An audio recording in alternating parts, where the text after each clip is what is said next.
لوگ اپنی بیویوں سے زنا کریں گے۔ 1400 سال بعد حضور اقدس صلی اللہ علیہ وسلم کا فرمان آج سچ ثابت ہو گیا۔ رسول اکرم صلی اللہ علیہ وسلم نے فرمایا، لوگوں پر ایک ایسا زمانہ آئے گا جب میاں بیوی آپس میں زنا کریں گے۔ پوچھا گیا، یا رسول اللہ صلی اللہ علیہ وسلم، میاں بیوی تو ایک دوسرے پر حلال ہوتے ہیں، کیا ایسا ممکن ہے کہ شوہر اپنی بیوی سے زنا کرے اور بیوی اپنے شوہر سے؟ پھر حضور نے فرمایا کہ بسم اللہ الرحمن الرحیم، السلام علیکم۔ ناظرین، اسلامی معاشرے کی پاکیزگی کی حفاظت کے لیے ہر مسلمان کی عزت نفس اور روح کی طہارت باقی رکھنے کے لیے زنا کے جرم سے اجتناب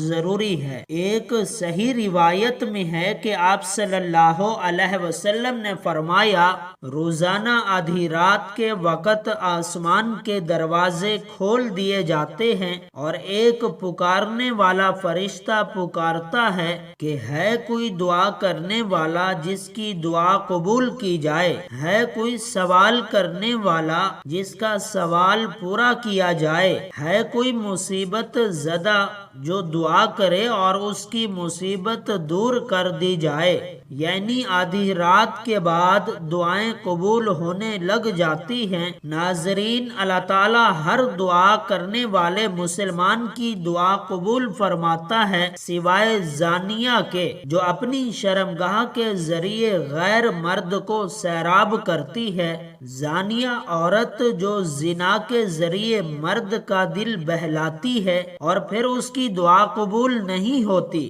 زنا کرنے والے لوگ خود اپنے آپ کو اللہ کے عذاب کا مستحق بنا لیتے ہیں۔ حضرت عبداللہ بن عباس رضی اللہ تعالی عنہ کہتے ہیں کہ رسول اکرم نے فرمایا، جب کسی بستی میں زنا اور سود عام ہو جائے تو گویا اس بستی کے لوگوں نے اپنے آپ کو اللہ کے عذاب کا مستحق بنا لیا کہ ان پر کسی بھی طرح کا عذاب آ جائے۔ پھر اسی طرح زانی کو دنیا میں بھی اللہ کی طرف سے سزا مل کر رہتی ہے، یعنی یہ ایک ایسا جرم ہے کہ جس کی سزا دنیا میں بھی ملتی ہے اور آخرت میں بھی۔ حضرت انس کہتے ہیں کہ رسول اکرم صلی اللہ علیہ وسلم نے فرمایا، دو گناہ ایسے ہیں جن کی سزا میں جلدی کی جاتی ہے اور دنیا ہی میں دے دی جاتی ہے۔ نمبر 1 زنا، نمبر 2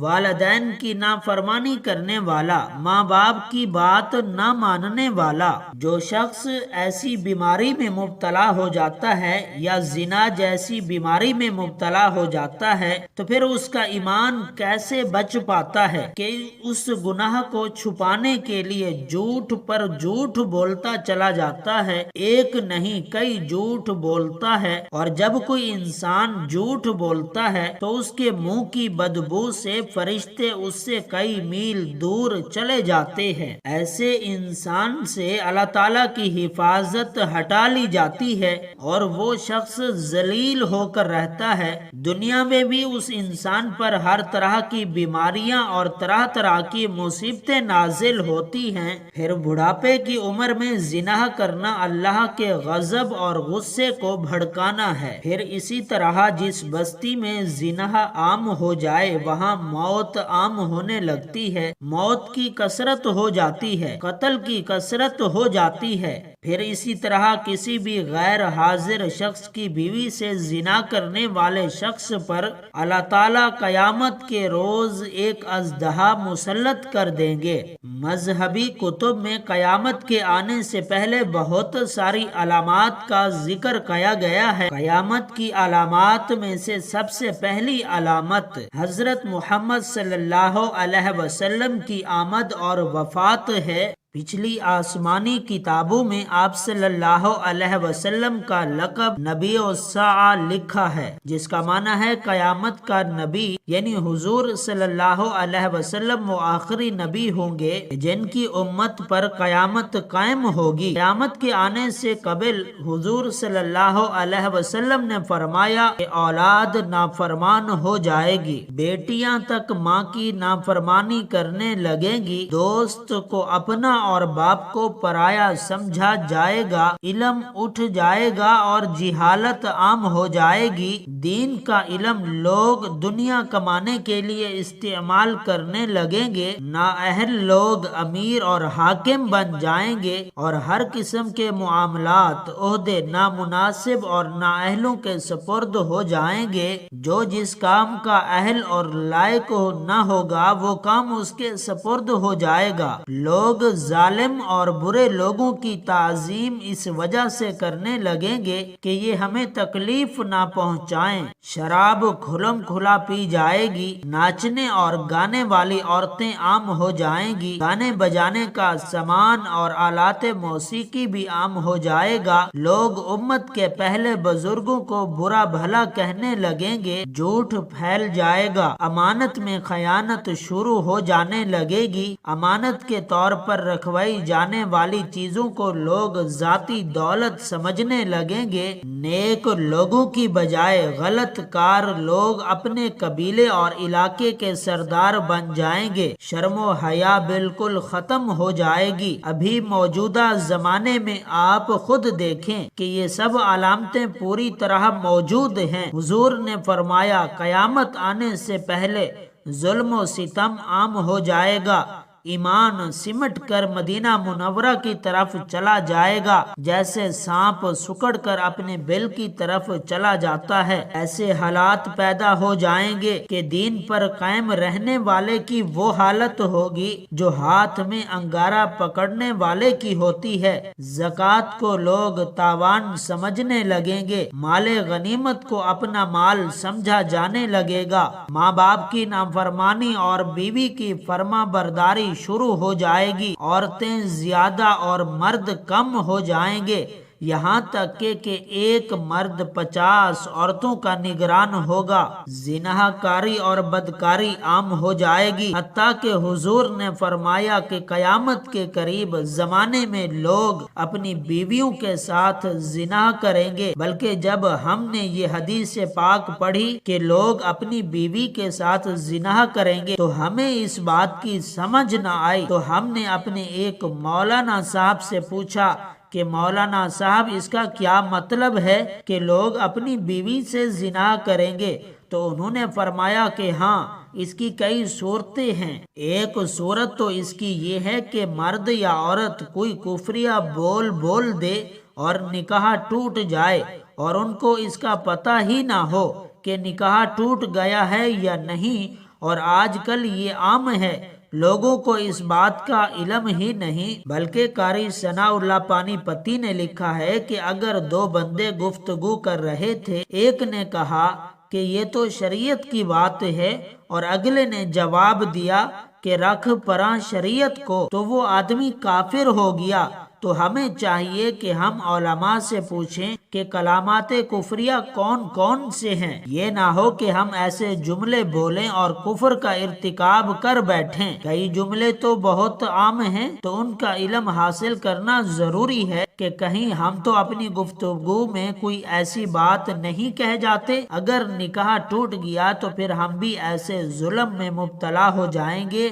اور زنا کا گناہ لکھا جا رہا ہوگا۔ فرمایا کہ مرد قرب قیامت میں اپنی بیویوں سے زنا کریں گے، ایک صورت یہ ہے کہ یہ کفریہ کلمات بیوی بولے تو بھی نکاح ٹوٹ جاتا ہے، اگر خاوند بولے تو بھی نکاح ٹوٹ جاتا ہے۔ بعض اوقات میاں بیوی کے درمیان لڑائی جھگڑا بحث و مباحثہ تلخ کلامی ہو جاتی ہے، اور اس میں ہوتا کیا ہے کہ مرد کی زبان میں کنایہ طلاق نکل جاتی ہے، کنایہ کہتے ہیں لفظ طلاق والا نہیں بولا لیکن بات ایسی کہہ دی کہ مفہوم طلاق والا نکلتا ہے، اس کو کنایہ میں طلاق کہتے ہیں۔ اب یہ گناہ بہت زیادہ عام ہے، غصے میں کہہ دیتے ہیں کہ چلی جا، مجھے تیری کوئی ضرورت نہیں۔ آج کے بعد اس قسم کے الفاظ جس کا نتیجہ یہ نکلے کہ تو میری بیوی نہیں ہے، اب اس قسم کے مسائل کا بھی معلومات کرنی چاہیے۔ شریعت کہتی ہے کہ علم حاصل کرو، ایسا نہ ہو کہ کنایہ میں طلاق ہو جائے اور انہیں پتہ بھی نہ ہو اور وہ ساتھ رہ رہے ہوں۔ اور آج کل یہ حالات کہ زبان سے طلاق کہہ دیتے ہیں، طلاق ہو بھی جاتی ہے، پتہ بھی ہے دونوں کو، مگر بدنامی کی وجہ سے پھر میاں بیوی اکٹھے رہ رہے ہوتے ہیں، ایک گھر میں، ایک کمرے میں، تو یہ زنا کر رہے ہیں۔ قربان جاؤں سچے نبی کی مبارک زبان پر، جس نے 1400 سال پہلے بتا دیا تھا کہ قرب قیامت کے نزدیک لوگ اپنی بیویوں سے زنا کریں گے۔ ناظرین، صحیح بخاری کی ایک حدیث کے مطابق قرب قیامت کی ایک نشانی یہ بھی ہے کہ اقتدار غلط لوگوں کے ہاتھ میں دے دیا جائے گا۔ علماء کرام بھی اس کے متعلق کہتے ہیں کہ آج دنیا بھر کے ممالک کے حکمرانوں کی طرف دیکھیں تو صاف پتہ چلتا ہے کہ یہ نشانی بھی پوری ہو چکی ہے۔ صحیح بخاری میں ایک اور نشانی بتائی گئی ہے کہ قرب قیامت لوگ بلند ترین عمارتیں بنائیں گے، بنانے میں ایک دوسرے پر سبقت لے جانے کی کوشش کریں گے۔ آج ہم دیکھتے ہیں کہ وہی دور شروع ہو چکا ہے، دنیا بھر میں بلند و بالا عمارتیں کھڑی ہو چکی ہے، اور جس ملک میں سب سے بلند ترین عمارت موجود ہو وہاں کے حکمران اور شہری اسے فخر کا سبب گردانتے ہیں۔ اور اس جیسی دیگر کئی نشانیوں کے متعلق بھی علماء کا کہنا ہے کہ وہ پوری ہو چکی ہیں، اور اب امام مہدی کا ظہور اور قیامت قریب تر آ چکی ہے۔ اللہ کے رسول نے قیامت کی نشانی بتلاتے ہوئے فرمایا کہ اونٹوں اور بکریوں کے چرواہے جو برہنہ بدن اور ننگے پاؤں والے، وہ ایک دوسرے سے مقابلہ کرتے ہوئے لمبی لمبی عمارتیں بنوائیں گے اور فخر کریں گے۔ ریاض شہر میں عمارتوں کا یہ مقابلہ آج اپنے عروج پر پہنچ گیا۔ دبئی میں برج خلیفہ کی عمارت دنیا کی سب سے اونچی عمارت بن گئی، تو ساتھ ہی شہزادہ ولید بن طلال نے جدہ میں اس سے بھی بڑی عمارت بنانے کا اعلان کر دیا، جو دھڑا دھڑ بنتی چلی جا رہی ہے۔ عرب کی عمارتیں سارے جہان سے اونچی ہو چکی ہیں۔ عرض کرنے کا مقصد صرف یہ ہے کہ پیارے رسول حضرت محمد صلی اللہ علیہ وسلم نے جو فرمایا وہ پورا ہو چکا ہے، اور بتائی ہوئی پیش گویاں آج ہو بہو پوری ہو رہی ہیں۔ اب سوال یہ پیدا ہوتا ہے کہ اس کے بعد کیا ہوگا؟ اللہ کے رسول کی ایک اور حدیث ہے کہ قیامت سے پہلے سرزمین عرب دوبارہ سرسبز ہو جائے گی۔ سعودی عرب میں اب بارشیں شروع ہو چکی ہیں، مکہ اور جدہ میں سیلاب آ چکے ہیں۔ عرب سرزمین پہلے ہی جدید ٹیکنالوجی کو کام میں لا کر سرسبز بنانے کی کوشش کی گئی، وہ قطر کے موسم کی وجہ سے سرسبز بنتی جا رہی ہے۔ سعودی عرب گندم میں پہلے ہی خود کفیل ہو چکا ہے، پہاڑوں پر بارشوں کی وجہ سے سبزہ اگنا شروع ہو چکا ہے۔ یہ پیش گوئی بھی اپنے تکمیلی مراحل سے گزرنے جا رہی ہے، اور جو حضور صلی اللہ علیہ وسلم نے فرمایا اسے ہم اپنی نگاہوں سے دیکھنے جا رہے ہیں۔ اگر حدیث میں غور کریں تو مشرق وسطیٰ کے زوال کا آغاز ملک شام سے شروع ہوا، لیکن شاید عرب حکمران یا تو یہود و نصارہ کی چال سمجھ نہ سکے یا پھر بے رخی اختیار کی، لیکن وجہ جو بھی ہو یا نہ ہو، آپ صلی اللہ علیہ وسلم کی بتائی علامات کو تو ظاہر ہونا ہی تھا۔ چنانچہ حدیث پاک میں ارشاد ہوتا ہے کہ رسول اکرم نے فرمایا، سب سے پہلے اہل شام تباہی اور بربادی کا شکار ہو جائیں گے، تو پھر تم پہ کوئی خیر باقی نہ رہے گی۔ ناظرین یاد رکھیں، حدیث مبارکہ کی روح سے شام اور اہل شام سے امت مسلمہ کا مستقبل وابستہ ہے۔ اگر ملک شام ایسے ہی برباد ہوتا رہا تو پوری امت مسلمہ کی بھی خیر نہیں۔ ویسے تو 90% برباد ہو چکا ہے، اب جب کہ 5 سالہ خون ریزی میں 8 لاکھ بے گناہ بچے، بوڑھے، عورتیں شہید ہوئیں، اور اتنی ہی تعداد میں زخمی یا معذور ہو چکے ہیں، لہٰذا شام مکمل تباہی کے بعد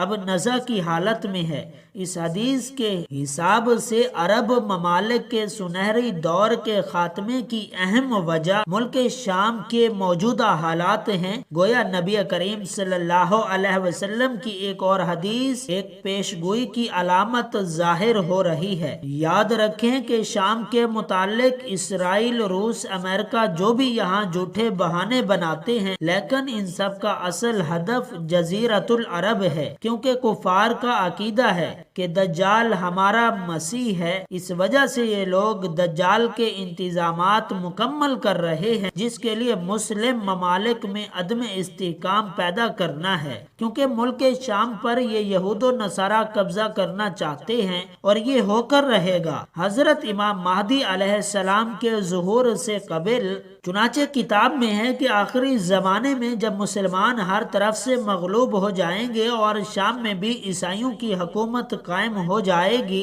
تو یہ قرب قیامت کی نشانی ہوگی۔ قیامت کی نشانی میں سے ایک نشانی دجال کے ظہور ہے۔ دجال ایسا خطرناک اور بڑا فتنہ ہے کہ تمام انبیاء نے اپنی امتوں کو اس کے متعلق آگاہ کیا۔ نبی کریم صلی اللہ علیہ وسلم نے امت کو اس کے بارے میں اس قدر واضح بتایا کہ صحابہ کرام دجال کے فتنے سے پناہ مانگا کرتے تھے۔ مساجد میں دجال کا تذکرہ ختم ہو جائے گا، پانی کی قلت ہوگی۔ اس کی سب سے بڑی مثال ان دنوں ہمارا وطن عزیز ہے۔ اللہ تعالیٰ سے ہماری دعا ہے کہ اللہ تعالیٰ ہمیں ہر وقت فتنے کے دور میں ایمان پر قائم رکھنے کی توفیق عطا فرمائے اور ہمارا خاتمہ ایمان پر فرمائے، آمین یا رب العالمین۔ ناظرین، کومنٹ باکس میں اللہ تعالیٰ کے 99 ناموں میں سے کوئی ایک نام ضرور ٹائپ کیجئے گا۔ والسلام۔